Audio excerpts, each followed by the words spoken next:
मंत्री जी ने भी यहाँ पर विस्तार से की है। ये दोनों राज्यों के बीच में इसी दिशा में एक कदम है। देखिए, दोनों राज्यों में एक कंट्रास्ट है। गोवा जहाँ समुद्र तटों के लिए प्रसिद्ध है, वहीं उत्तराखंड हिमालय है, जहाँ वहाँ पर अनेक प्रकार की जो भौतिक सुखों का अद्भुत संसार है। तो उत्तराखंड मानसिक और आध्यात्मिक शांति का विश्व प्रसिद्ध केंद्र है।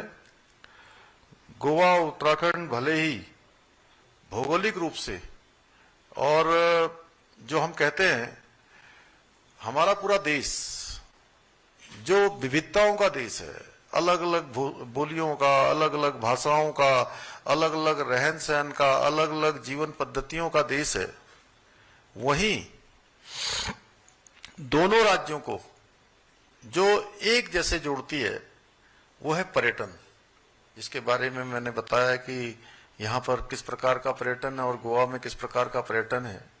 और मैं पिछले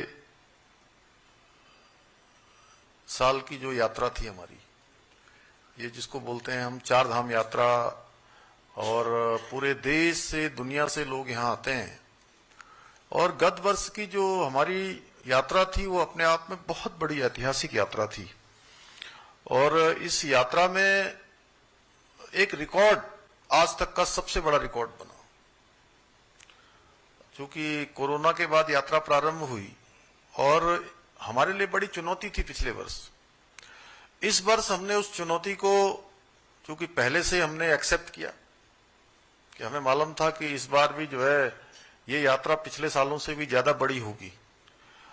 तो अभी तक 1 महीने की यात्रा हमारी कल कंप्लीट हो गई। 22 तारीख को हमारे गंगोत्री यमुनोत्री के कपाट खुले थे और 1 महीने के कालखंड में लगभग अगर हम रजिस्ट्रेशन और रो रजिस्ट्रेशन की बात करें तो 15-16 लाख लोगों ने अभी तक 1 महीने में यात्रा में दर्शन कर लिए हैं।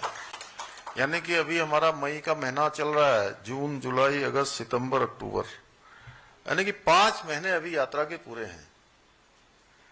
अगर मौसम सही रहा, भगवान की कृपा रही, तो मेरा अनुमान है कि यात्रा सारे रिकॉर्ड अब तक के यहाँ के तोड़ने वाली है।